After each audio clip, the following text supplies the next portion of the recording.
This is the War Brief Daily for May 6th, 2026, covering the Iran and wider Middle East theater. Tonight we're tracking four major developments. Project Freedom, launched, tested under fire, and paused in a single day. The UAE hit by Iranian missiles and drones for a second consecutive day. Senior U.S. officials on ceasefire status, and Israel's continuing operations in Lebanon. First, Project Freedom. U.S. Central Command confirmed U.S. Navy guided missile destroyers are operating in the Strait of Hormuz to escort commercial vessels out of the Gulf. Two ships successfully transited under military protection, the CS Anthem and the Alliance Fairfax. That is confirmed. But the operation immediately drew fire. NBC News, citing two U.S. officials, reports that ships with U.S. military security teams aboard were attacked by Iranian forces during transit. U.S. forces responded, destroying at least 6 IRGC small boats and intercepting cruise missiles and drones. This is credible, but still emerging, not yet confirmed by CENTCOM public statement. Then, at 7:30 p.m. UK time, Britain's UK MTO reported a cargo vessel struck by an unknown projectile inside the strait. Attacker unconfirmed. Investigation ongoing. And in a final twist, President Trump posted on Truth Social that Project Freedom would be paused. He said Iran and the U.S. had mutually agreed to halt ship transits to allow time for a final agreement.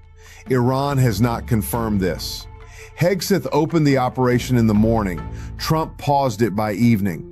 Whether this represents real diplomatic momentum or Iran buying time remains unclear. Second, the UAE. For the second consecutive day, the UAE confirmed its air defenses intercepted Iranian missiles and drones targeting civilian and energy infrastructure. The previous day, 15 missiles and 4 drones downed, confirmed by UAE state media. Iran denied the strikes, directly contradicting the physical evidence. The New York Times, citing two sources, reports that Israel has deployed Iron Dome to UAE soil.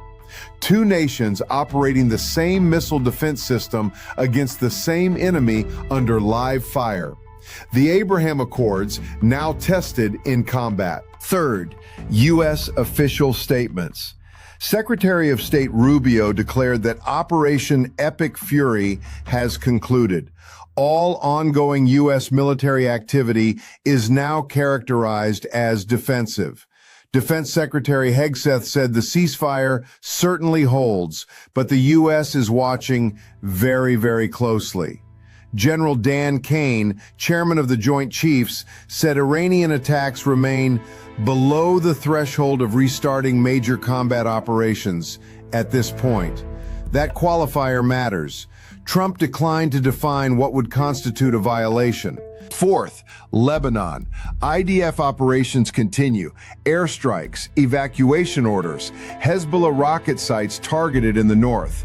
Rubio called a Lebanon-Israel peace deal imminently achievable, but identified Hezbollah as the central obstacle. No confirmed talks, aspirational at this stage. What to watch? Iran's response to Trump's pause announcement. Confirmation or rejection will define whether negotiations are real. Watch for attacker attribution on the cargo vessel. Watch whether Kane's threshold language hardens at the next CENTCOM briefing. That's your War Brief Daily for May 6, 2026. The Strait of Hormuz is the center of gravity, and the ceasefire is holding under active pressure from every direction. Stay locked in.